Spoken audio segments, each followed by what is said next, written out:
to the Ask Historians Podcast. Welcome to the Ask Historians Podcast. My name is Morgan Lewin. I'm one of the moderators over at Ask Historians, writing under the username Aquatermain, which you're probably not going to be able to type according to my pronunciation of it. Joining me today is Claire Aubin. She is a current doctoral candidate at the University of Edinburgh School of Divinity. Her research explores the role of individual agency in Holocaust perpetrators' interaction with post-US immigration and resettlement processes. She is particularly interested in the creation of new approaches to immigration research, perpetrator studies, and conceptualizations of post-atrocity justice. Claire is also the co-founder of the Emotionally Demanding Histories Group and an early career member of the Royal Historical Society. Welcome, Claire, and thank you for joining me today. Thank you for having me on. I can't wait to talk about this. Also, just to start, you are an early career member of the Royal Historical Society. Jesus, that's amazing, dude. Congratulations. That's Thank so you. cool. I got elected last year. It's so I'm not a fellow yet, just a member, but I got elected last year. Didn't see my election and then found it like 6 months later when I went into my inbox to see if I'd heard anything back and was like, oh wow, I got elected and didn't even notice, which is terrible. I had to make a very late election announcement. No, but that's so cool. Congratulations. Thank you. And okay, we are going to be talking about one of the things that people love to talk about the most over at Ask Historians, which is the Holocaust. Which is always such a weird thing to say, but it's so normal when you're a historian that people are actually fascinated by the Holocaust. And then you start to think, and then you stop, and people shouldn't be fascinated by this. People should be terrified and horrified by this. But people actually love asking us questions about Nazis. They also love telling us that we are Nazis because we delete their answers and their weird denialist questions. But one of the harsh realities, in all seriousness, of doing the moderation work over us historians is dealing with a lot of Holocaust denialism and denialism of genocidal practices in general. We have a very strict zero tolerance policy towards denialism of crimes against humanity. So it's very interesting to have you here because well, your research focuses on the perpetration of the Holocaust. Yeah, absolutely. And I think it's a really important thing to sort of even mention early on, like you just have, that there has to be sort of a zero tolerance approach to a lot of this, because I think there is sort of this false belief that like platforming something like Holocaust denial and just defeating it in the marketplace of ideas does anything other than just give people a platform to say horrible things. And I think it's a really great way that you all have of handling it, because people, as you said, love to talk about the Holocaust, and also they love to say that it didn't happen, or it didn't happen the way that we, people like me who spend years and years studying it, that it didn't happen the way that we say it happened, or whatever. And so I can imagine that that's, especially in places like online forums, that is a particularly rampant problem, and something that is my heart goes out to you, because I have to deal with it just as a researcher, and I can't imagine dealing with it that constantly and at that level as well, in terms of on the Reddit. Yeah, it's a whole thing. And Reddit is a huge website, and our subreddit is also, well, rather big at this point. But Reddit is primarily American. Most of the user base of Reddit comes from the US. So I think that's a good way of getting into this whole situation about what you're studying, which has to do with Holocaust perpetrators who actually ended up living in the United States. So why don't you tell us about a little bit about your research in particular, and the things that you study, and the people you study. Sure. Yeah. So I am basically right now in the final year of my PhD, where I'm conducting research on Holocaust perpetrators as immigrants to the US. So it's focusing on not just the discovery of them after the fact in the US, which tends to be the case in a lot of historical research about them, or on just their perpetration, but on this idea of them as being immigrants and having their own sort of immigration experience that is distinct from, for example, Holocaust perpetrators who were caught, or their victims, or the people who or Holocaust survivors who also immigrated to the US. It's this idea that Holocaust perpetrators are a distinct and very unique group in terms of the way that their immigration functioned to the US. So that's what I look at. And I basically follow them, find as many as I can, or as many who have been, as many people as have been accused in the US, or reliably accused, we'll say, in the US. Follow them from the immediate post-war period. So what are they doing as soon as camps are liberated, through to now, or whenever they die or are deported or whatever happens. But I mean, we're still finding people to this day in the US. So it's kind of up till now. Right. That I think that it's a very interesting point, because the fact that you're still finding people is fascinating to me, because I'm, as frequent listeners probably know, I'm from Argentina, and we know, we are very aware that many Nazis came here. Our history is, it's even a little bit tainted by that particular situation, because we know that Mengele lived here for a time. We know that Eichmann lived here for decades, and they were just the big guys. They were the big names. There were many other just lower tier officers and Nazi sympathizers who ended up living here in Argentina and in Paraguay and in Brazil, Chile, Venezuela, Peru. Well, most of South America, really. Um, and we tend to have a general idea and a pretty good idea of who they were, where they lived. Many of them ended up either being deported or just straight up put in trial here. Um, so I think that my question is, why do you think that it's so that the US has had so much trouble dealing with the fact that, yes, Nazi perpetrators were there, they immigrated into the US, they were allowed in, and how do you see the public perception dealing with this situation and with these perpetrators? Well, I think there is initially, and actually for a long period of time continues to be, a huge reaction of shock when people find this out. There's very much this idea of like the discovery of a Nazi next door who was just a kind old man living in Detroit working in an auto factory. Um, Nobody could have ever known that this might happen, and it's just kind of strange to view that as a researcher, because we hear these stories very frequently and people still seem to be like completely taken aback at the possibility that this could have happened in America, um, when in actuality it happened far more frequently than people seem to be aware of.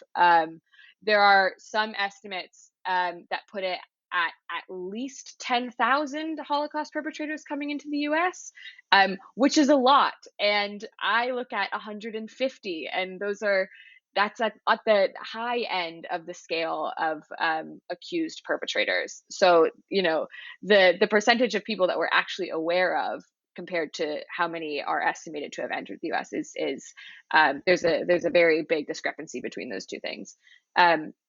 And a lot of the reason seems to be that the way that the US views World War II is still very much in this sort of like heroic savior mode, and the way that we talk about it, and especially the way that we talk about immigration afterwards, where we're painted as having, welcomed immigrants in, which is also a totally false narrative, but as having welcomed all these immigrants in, and we helped to save Holocaust survivors, and we did all this also to fight against the Soviets.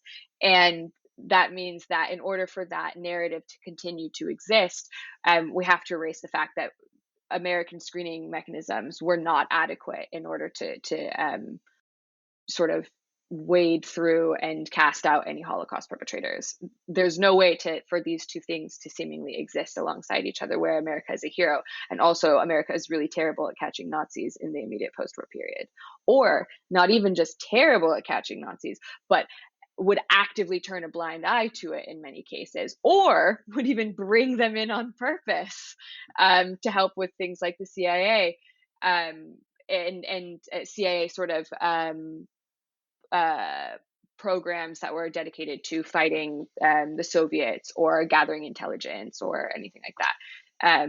So I think that's where a lot of this sort of strange, shocked reaction comes from, is one, from the belief that we couldn't possibly have let them in because that doesn't fit with our understanding of America, but also that surely if they'd been let in, we would have found them all already, or they would have done something that would make it obvious that they were a Holocaust perpetrator, when in fact that's not the case. In actuality, most of what I write about is the idea that when you move to the US, if you're a Holocaust perpetrator, you go out of your way to do everything that would make you look like not a Holocaust perpetrator in order to avoid being caught, which actually ends up enabling this denialism as well, that this idea that there couldn't have been Holocaust perpetrators in the US because we would have known.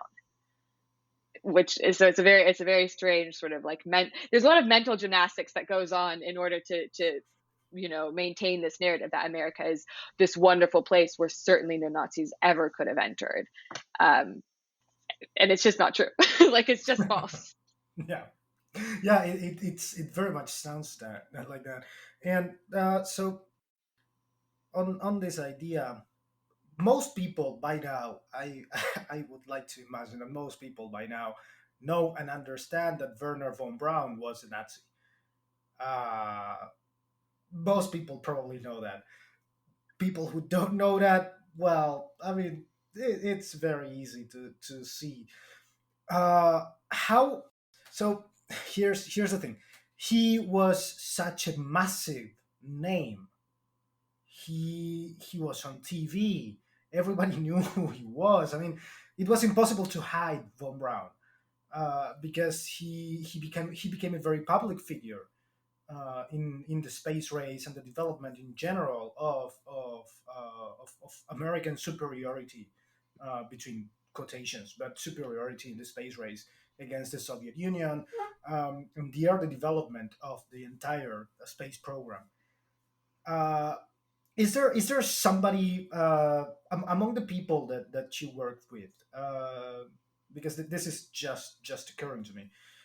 Is there somebody that you see that ended up in a position of either of power or of prominence within the U.S. in whichever field, that of course probably didn't end up becoming as well known as von Braun?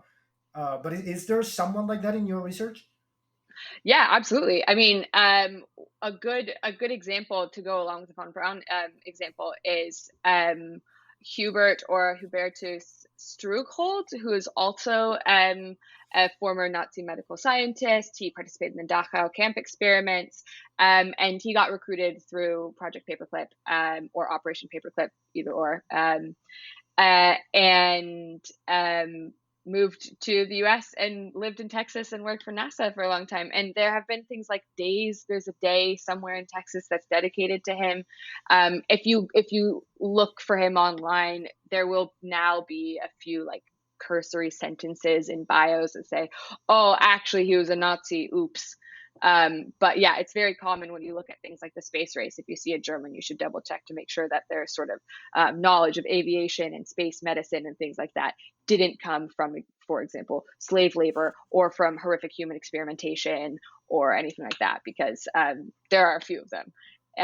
But Werner von Braun is just the most well-known one, and even him being well-known, people still celebrated him for a very, very, very long time, and people still celebrate him as well. So that's an important thing to remember. It's not like in every case we hear that someone is a perpetrator and then we cast them out. In actuality, a lot of times we hear that someone's a perpetrator and say, well, let's weigh this up against what good things they might have done in America, which is a very, very also strange sort of thing that happens over and over again.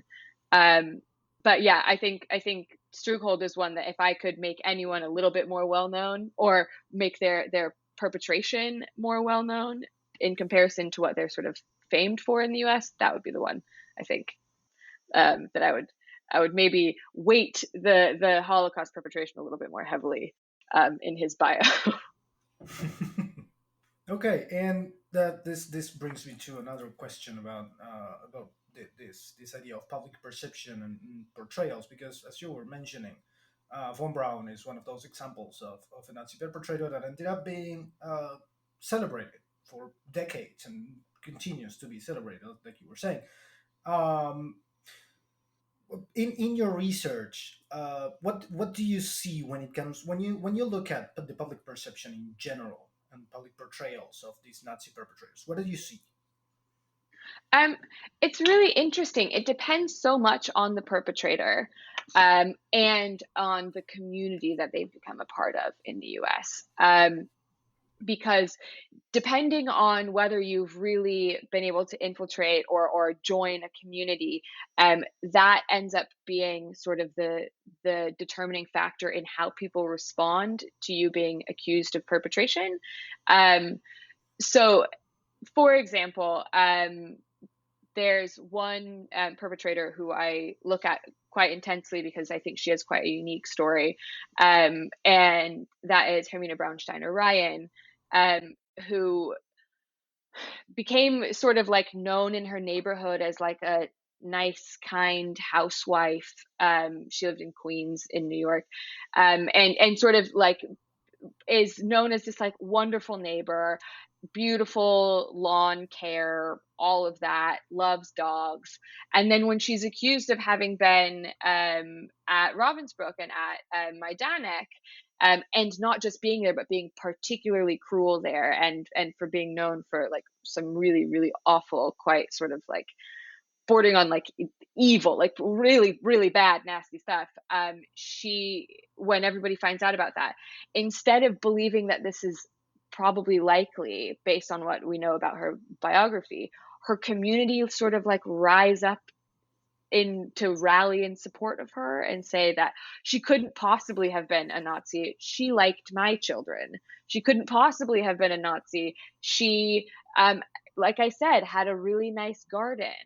And you have to sort of figure out how this idea of people as individuals and their membership in communities, how those sort of get used as leverage in order to push back against the idea that they might have been a Nazi or that they might have participated in the Holocaust.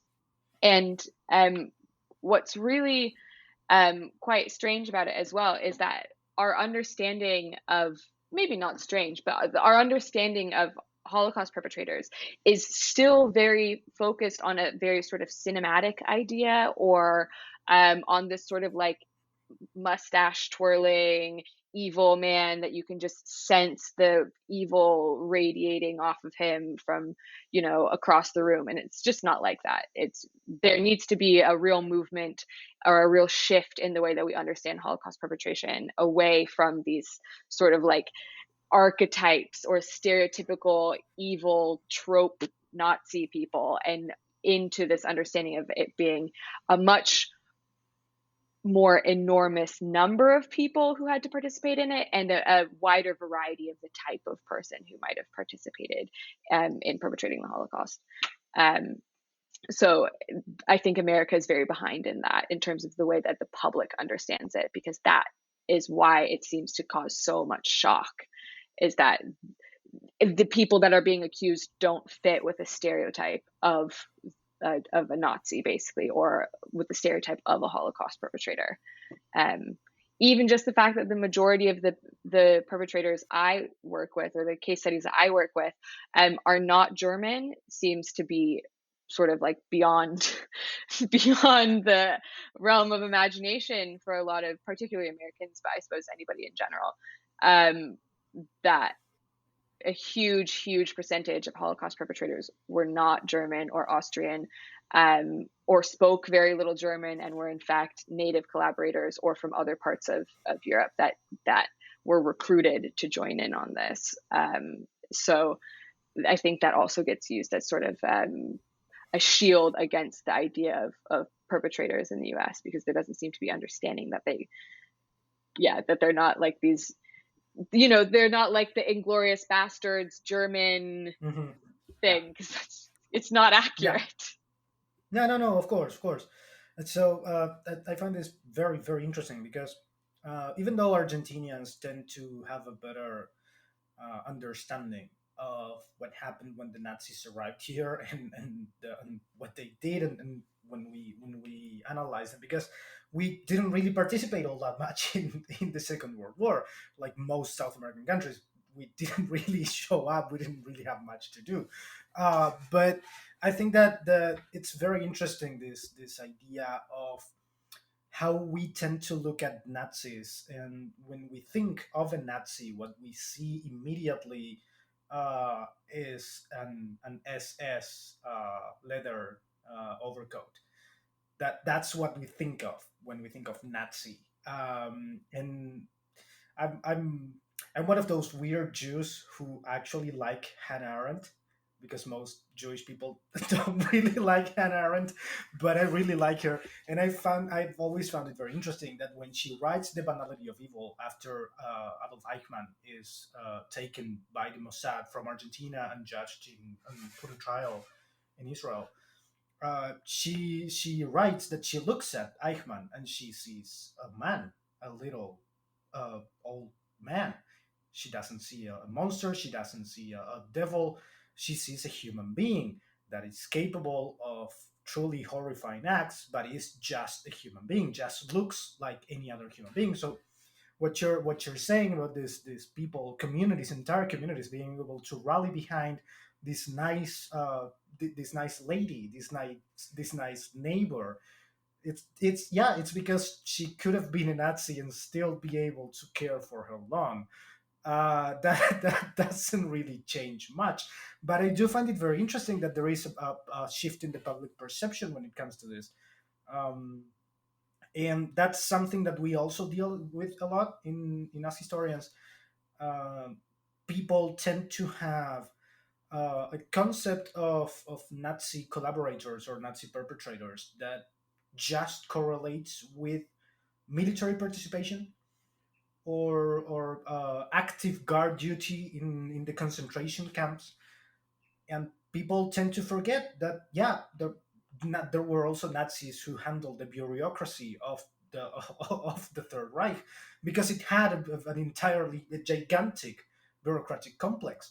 What I'd like to ask you is, how do you define and how do you differentiate perpetration and collaboration? Because that's also something that people tend to have a lot of trouble dealing with, being able to differentiate between a collaborationist and an actual perpetrator. So there are kind of three categories, we'll say, in terms of perpetration or collaboration, but they all sort of melt into each other. So it's really difficult to make any real strong, like, absolutely ironclad distinctions. But basically, there's perpetrators, collaborators, and bystanders are kind of the typical understanding that we have of collaboration.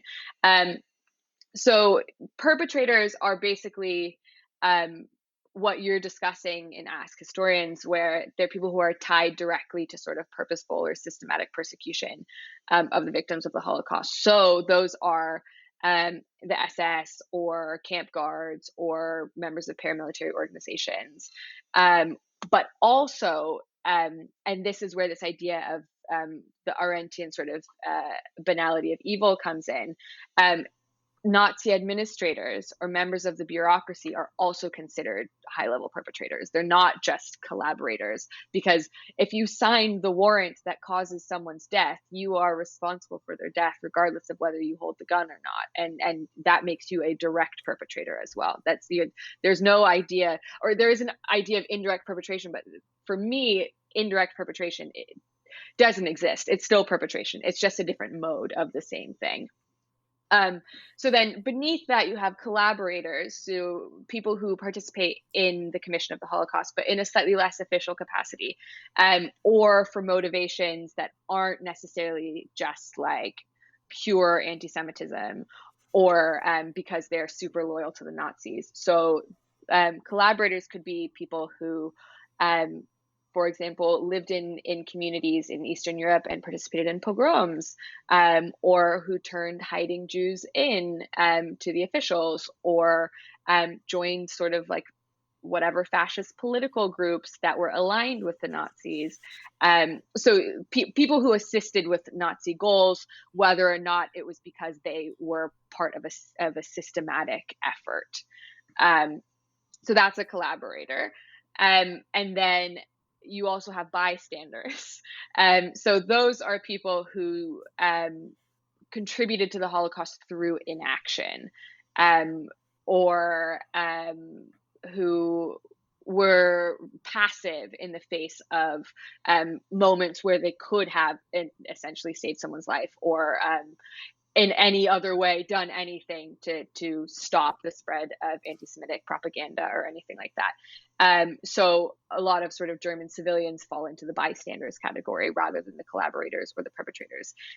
But in all of this, the lines, like I said, are so blurred between them, because someone can be both one and another thing, or kind of straddling a line between the two. And it's really important to understand that, like, especially as we learn more and more about the Holocaust, which we do constantly, our understanding of perpetration shifts dramatically as well, or has shifted dramatically to be a lot more expansive and include all of these other kinds of people in our understanding of it. Just because someone, for example,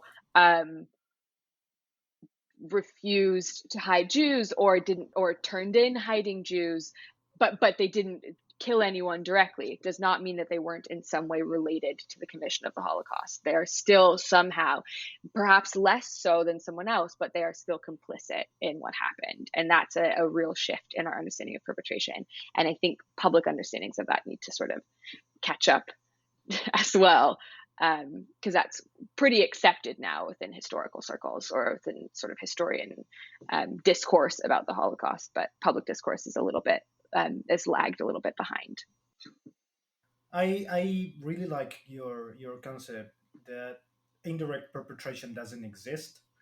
I really like that idea, because yeah, I completely agree. I mean,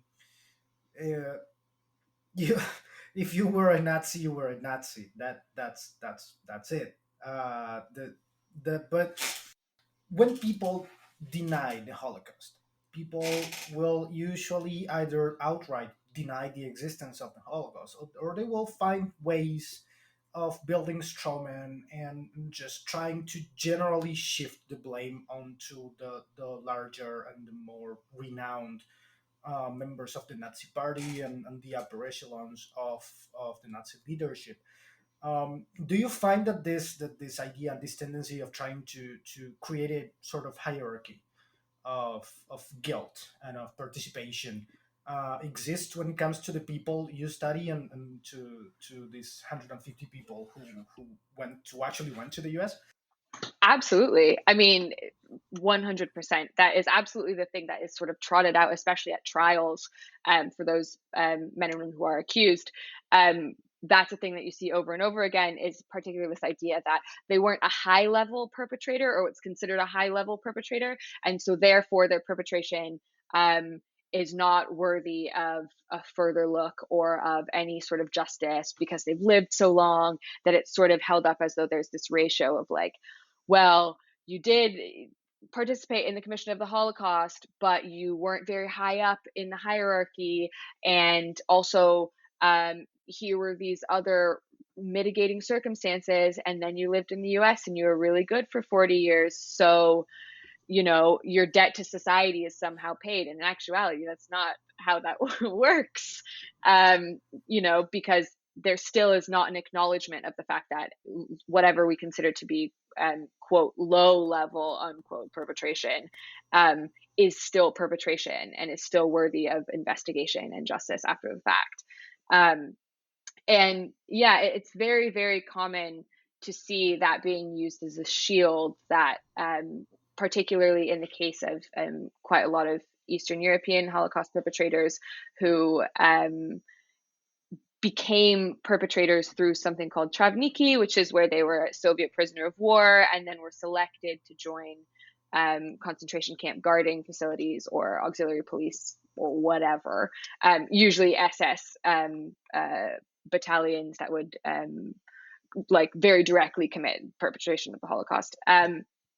That's used as a shield that they were forced into this because they had been a prisoner of war, and so they didn't really want to do it, and so that makes them somehow a more even lower level perpetrator because they were just following orders and this is just what they had to do to survive, when in actuality that's just not accurate. It's not factually accurate, because, for example, those people who were chosen from the Travniki camp, like I just mentioned, they were selected. There's quite a large body of evidence that suggests that they were selected because they showed a willingness to participate.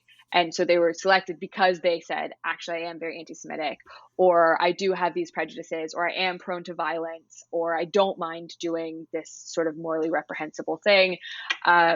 And so they were selected on that basis. So it's not just like anybody could be chosen to do this. So there had to be some predilection towards wanting to assist in committing the Holocaust. But there's also this belief that if you were just following orders or something, or for example, if you decided not to follow orders, that somehow there would have been some massive consequence to you. And in actuality, what we see, or what seems to be the case, is that people refused all the time to join the SS or asked to be in another part of the sort of Nazi infrastructure, and were allowed to do that. So there really isn't an argument anymore. It's just not available for people who want to deny the Holocaust or to deny perpetration or modes of perpetration, because we know that you could have turned it down and not really faced any dire consequences. For the most part, that was absolutely an option available to people, and they chose to perpetrate. So, the idea of there being levels to it is pretty, it's pretty strange that still is a narrative that's being put forward, because it's just not accurate. Even if there are levels to it, you could be at the lowest level of Holocaust perpetration and that would still mean that you perpetrated the Holocaust. You could have just been a camp border guard, which a lot of people, or a lot of the case studies that I look at, claimed in trials that they just were a perimeter guard for the camps. But in actuality, in order to be a perimeter guard, you still would have had to agree that if someone escaped from the camps, you would kill them. So you still had to be willing to commit atrocity. So even the lowest possible level of perpetration is still perpetration. That we have something similar here in Argentina, because while we didn't have a genocide, we did have huge crimes against humanity, especially during the 70s and early 80s, during our last military dictatorship, which kidnapped, tortured, and murdered over 30,000 people. And these people whom we call the disappeared, we're still looking for them today. That's why we call them disappeared, because we don't know where their bodies are. And in Argentina, we have a very conflicting history with how we dealt with the military, because immediately after democracy was restored in '83, the military junta, the three people who had been in charge of most of this period, and all of the high ranking generals and admirals who had been in charge of the armed forces during the dictatorship, were actually tried and sentenced to jail for the rest of their lives for crimes against humanity. But that ended up amounting to about 15 people out of the entirety of the armed forces. And a couple of years later, just because the armed forces were still very much pressuring the democratically elected government, a law was passed in 1987, which is called La Ley de Obediencia Debida, which means the law of due obedience. Essentially, that law, what it established was that no officer nor their subordinates could be tried or held accountable for their crimes against humanity because they were following orders. And that law was only repealed in 2003. So for almost 20 years, uh, thousands of military officers and soldiers and Marines and members of the armed forces and police officers and everyone who was involved in what we call the state terrorism period of the dictatorship, they just, most of them just went home free. They just went on with their lives because we had even gone as far as to just give them a law that protected them from persecution. So I think that it's very interesting because today, these days, we have stopped talking about these people in these terms. Today, we do understand that they are all perpetrators, but when I say we, I mean people like me, people like you and I. There are still many people who would deny the crimes against humanity that were committed by the military and the armed forces. There are many of them still around here in Argentina, and it is the case in other countries, in other Latin American countries, because even with all of this, we did at least try our dictators. Augusto Pinochet died a free man in Chile. He never went to jail. So I think that it's these days historians,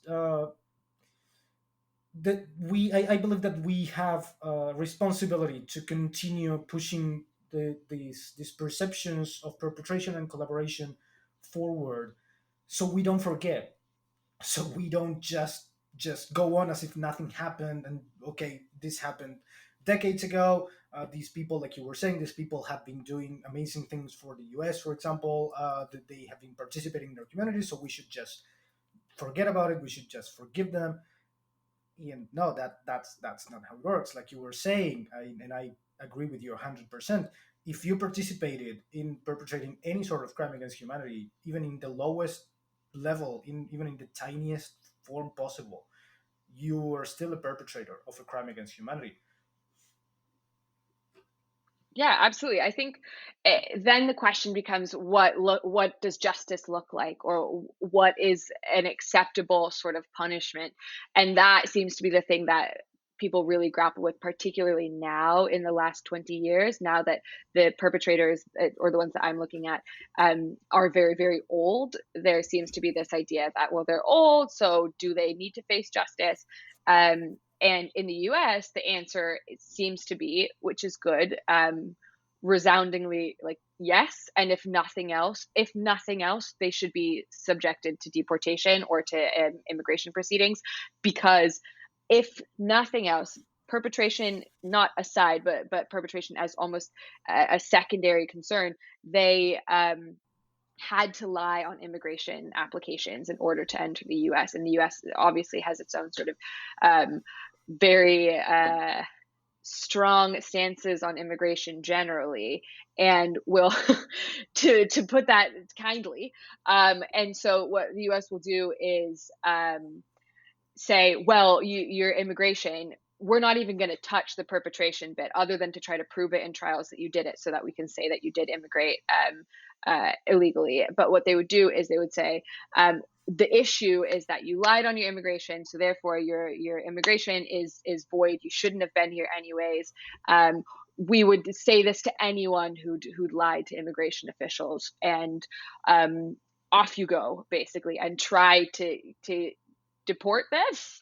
And that ends up being the US's sort of version of justice, is that it's just saying, let's just expose this for the world. We'll put as many gory details as we can in their trials, so that this is all public information. And then if we can, if they're not too old or infirm, we'll get them off American soil, give them to whichever country will take them, and whichever country wants to try them.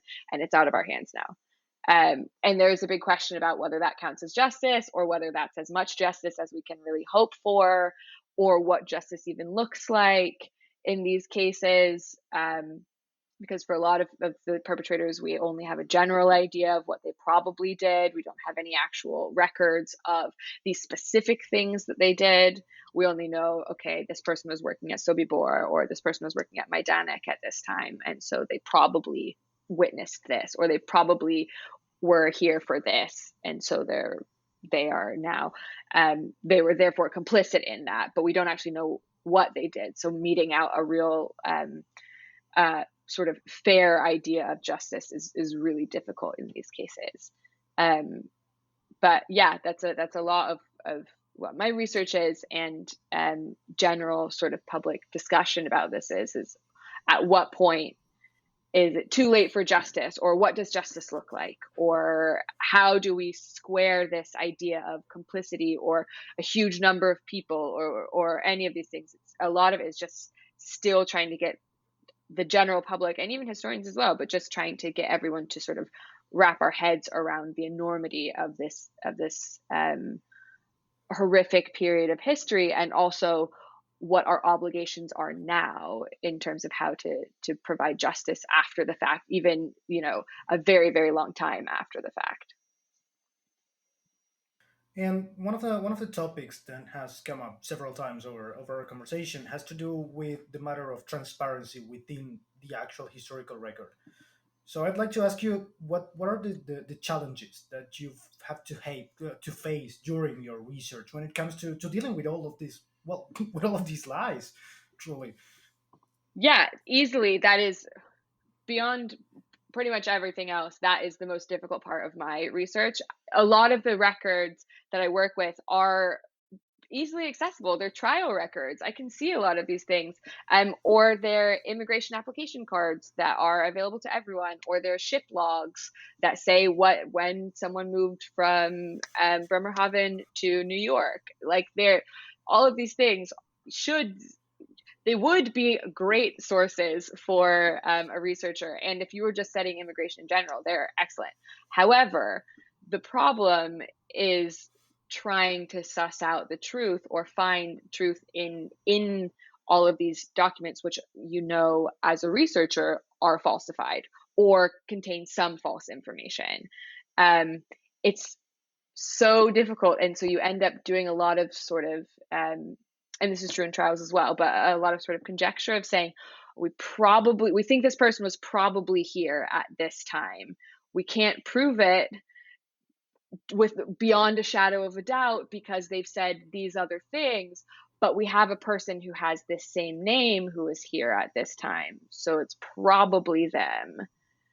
And so there are a lot of gray areas in this, and it's why a lot of times when you see authors write about perpetrators, they talk about things like accused perpetrators, or alleged perpetrators, or alleged collaborators, because there's still a chance that we've gotten someone wrong, or we've missed someone, or whatever, because it's just lies on top of lies stacked on top of more lies, and then they lie about what they were doing and who they were with and at what time, and then they get their neighbors to vouch for them, like in displaced persons camps. Before they even move to the US, they get neighbors to vouch for them and say that they were actually working on a farm in Poland at this time. So it's there's like this, everything is a lie, and it's really hard sometimes as a researcher to try to figure out what someone was doing when and where. And so that's why having a group of 150 case studies is really important, because you need to be able to sort of establish some sort of trend. Like, it's still, that's not even a gigantic number of case studies, but it's enough to be able to say, all right, of 150, we know at least 40 were here at this time. So it's a pretty good estimate that a lot of people probably did this thing or told this kind of lie or whatever. And then you expand outward from there. But it is a really, studying perpetrators just in the US would have been a much easier task, because I would have just been able to say, this is what they've done in America this whole time. And, that, because that's all easily accessed information. But instead, I chose to look at the period of time which required them to construct these full false identities. And now I have given myself this often Herculean task of trying to figure out what the false identities are and how they made them and who they told and all of that. And there is very little transparency in a lot of this. That being said, I do feel like a detective a lot of the time, which is, keeps it, I think, a little bit exciting or a little bit interesting. When you connect those dots finally on someone who you knew they'd been lying about something before, but you couldn't figure out what exactly they were lying about. And then you connect the dots in your head. That I think makes the entirely stressful experience totally worth it. And I mean, if you liked non-stressful things, you wouldn't be doing a PhD in history. So in Holocaust history, especially even worse. I mean, you could have chosen, I don't know, you could have went for microhistory, but no, you went for the Holocaust. Yeah, so definitely stressful stuff, which is a beautiful segue into what's probably going to be our last question, because I wanted to ask you about the Emotionally Demanding Histories Group, and I want to ask you, well, just tell me and tell everyone what it is about, what is it that you do, just talk to us about it. So the Emotionally Demanding Histories Group is this strange little research / support group / sort of pedagogical discussion group that is based at University of Edinburgh, that came out of a first year PhD coffee chat with one of the other people in my cohort. So another member of my cohort, Emily Rose Hay, studies child murder in the UK press. And one day she asked me, hey, you study something awful. I also study something awful. Should we get a coffee and have a chat about it? And I was like, you know what? That sounds great. And we went and talked about it. And it became very clear to us that there needed to be some sort of outlet for being able to talk about the fact that studying traumatic things is traumatic for the researcher as well. It's not the same kind of trauma, but vicarious trauma is a real problem. And historical research has very often been, or the impact on historical researchers and historians has been downplayed massively, because we still see vicarious trauma as being something that's available to people who study things like psychology or social work, or what we consider sort of like these very direct interpersonal traumas, whereas people who study or research historical subjects that are incredibly traumatic, that's seen as sort of like a badge of honor almost, that like you can read something that's super intense and that makes you stronger or more more worthy of the PhD or something. And in actuality, all it does is it just traumatizes you very slowly, or even sometimes very rapidly. And EDHG is an attempt to kind of stop that or halt it a little bit. It's like slow that sort of traumatic experience. And it came also out of I think it's at Manchester, the emotionally demanding or emotionally disturbing research center. There's like a center that's just about emotionally demanding research in general, for anyone of any sort of practice. And we thought that history needed its own very specific group to address that.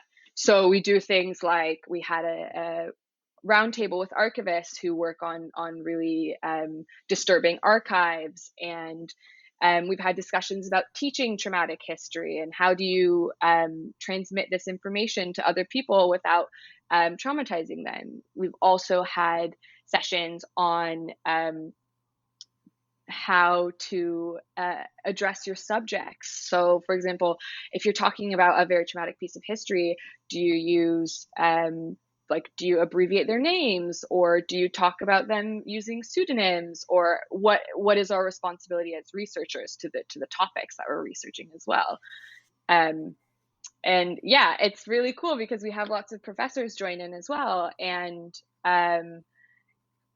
because it started as just 2 PhD students and it became this group of researchers, and it's expanded outwards as well to now we've had a lot of other universities interested in starting their own sort of difficult research groups or difficult history groups because they've realized that this is a real problem, and it's not something that's been talked about or addressed properly before now. In any way that's had any real impact. And I feel like now we're finally starting to see some real like positive developments out of it, which is really exciting. Yeah, we also do things like check-in sessions where we'll all sit around a table and talk about how our research is going and be super sad occasionally. And that's totally fine, like to say, hey, I just sat and read a really horrific memoir or watched a horrible oral history from a concentration camp survivor, and it really upset me, and it really affected my ability to research for the rest of the day or to write for the rest of the day. And that's something that has to be acknowledged, because when we focus on this sort of strongman approach to history or to traumatic history, what we do is we either distance ourselves from it so far that it starts to feel like it's not having the impact that it should have, because these are things that should affect you as a person who's looking at them, or we become sort of desensitized to them, which is problematic because you still want to treat them with the level of respect and sensitivity that they deserve, or you become totally consumed by this like responsibility and guilt and sadness, and ADHD is a way to try to hopefully help people find a little bit of a middle ground there. But yeah, it's only been in existence for a couple of years, and we've got quite a big workshop coming up soon, which I think will be really exciting, where we kind of everybody can bounce ideas off each other in what the best way to handle traumatic or emotionally demanding histories going forward is. So I think that's my pitch for ADHD. It's a beautiful no. It's a beautiful project. It's an excellent idea, because none of us really know what the others are dealing with. People usually think about history as just dealing with. I mean, people who don't study history look at history as just dead past, a past that doesn't exist anymore. And because it doesn't exist anymore, it's sort of nebulous. But it's not. It's there. You're reading stuff that happened to actual people, to real people who are very much like you, like the people you love. So I totally get that. As an ethnomusicologist, I usually get that from people, that music history is just, oh, it's so beautiful. Nope. That definitely depends on what you're studying, because most of what I study has to do with, because like frequent listeners probably know, I'm like a Pandora's box of minorities, and just as I'm half Jewish, I'm also half native Argentinian. And because of my connection with my native heritage, I study a lot of native protest music from the Andes regions, from different countries of the Andes, and it's very beautiful and I love it. But it also has a very deep and very powerful and very sad history that comes all the way from the conquest 500 years ago.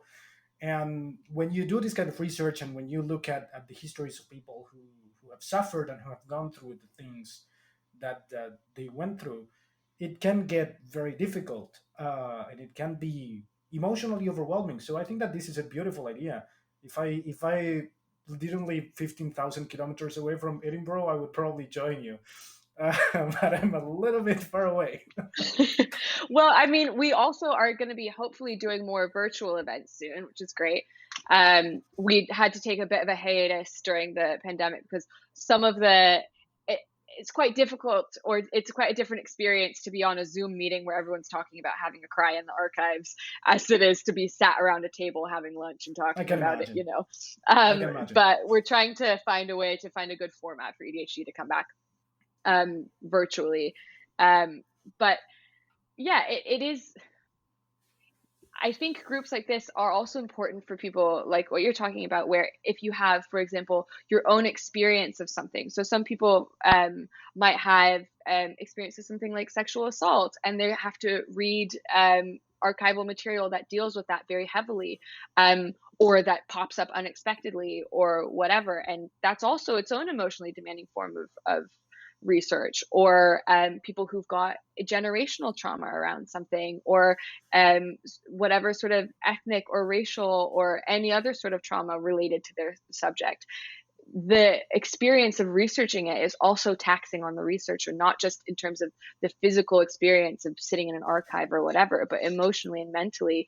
It's the research itself, not just being a researcher, but the topic of your research that can cause trauma, or that can help to sort of embed traumas deeper in you. And so EDHD is a good outlet for that as well, of being able to say, hey, I find my research difficult, not just as research, but the specificity of what I'm researching, the very unique nature of what I'm researching is traumatic in and of itself. And I want to be able to talk to someone else, not even on a super deep level, but be able to just say, oh, you get what I'm talking about when I say, oh, I had to put this document down and go stand outside for a minute, you know. Like it's really important to be able to go into a room. For example, for me, it's important to be able to go into a room surrounded by other researchers and not feel awkward when everyone goes around the room and says what they're studying and you say, I study the Holocaust. Because sometimes you go into a room and you say that and it's just crickets and it feels weird and you feel like somehow you've brought the mood down or something, and it's just the nature of what you're studying. In EDHD, everyone is studying something terrible, you know? So it removes some of the stigma almost of it. You don't have to soften what you're talking about because you know that everyone around you is also studying something terrible. You know, and in a way, it's a really nice and supportive atmosphere because you know that everyone around you gets it on a more fundamental level. Of course, yeah. That's why I wanted to ask you about it, because I honestly think it's a beautiful idea, and I think it's a great way to end this episode of our podcast, because we've been talking about really awful shit. Like whenever we talk about the Holocaust or any form of crime against humanity, we usually talk about very dark stuff. And I think that being able to tell people about this project and the way it helps researchers like yourself and everybody else involved, I think it's a very good idea. And I honestly think it's something that most higher education institutions should emulate everywhere in the world, not just in the Anglosphere. But yeah, thank you so much, Claire, for joining me today. It's been a pleasure meeting you, and it's been a pleasure talking to you about these things. Thank you very much for having me. Yeah, that was a great chat. I really like talking about this stuff. And I hope also, if nothing else, out of the EDHD thing, I hope that when people are interacting on the subreddit and are looking at Ask Historians and they're asking these horrible questions about things, that they also just take a minute to think about the experience of the historian who has to study it as well, and that there is a real deep connection that they have to have with those topics in order to have them. So, you know, I think sometimes that can get a little bit lost when people are just like, oh, just tell me about this horrific Holocaust thing. And you have to be like, woof, okay, let me saddle up to talk about this. Yeah. So. Yeah, I agree. So yeah, you heard it here first, people. Just take a minute and just Just take be a nice. pause. Yeah, be nice to us. Think about the stuff we have to deal with on a daily basis. But well, thank you again so much, Claire, for joining us, and thank you everyone for listening. You've been listening to the Ask Historians podcast. Please support us at patreon.com/askhistorians. Find more history like this by following us on Twitter and Facebook, and by visiting us at askhistorians.reddit.com and ask hundreds of historians and enthusiasts anything you want to know about history.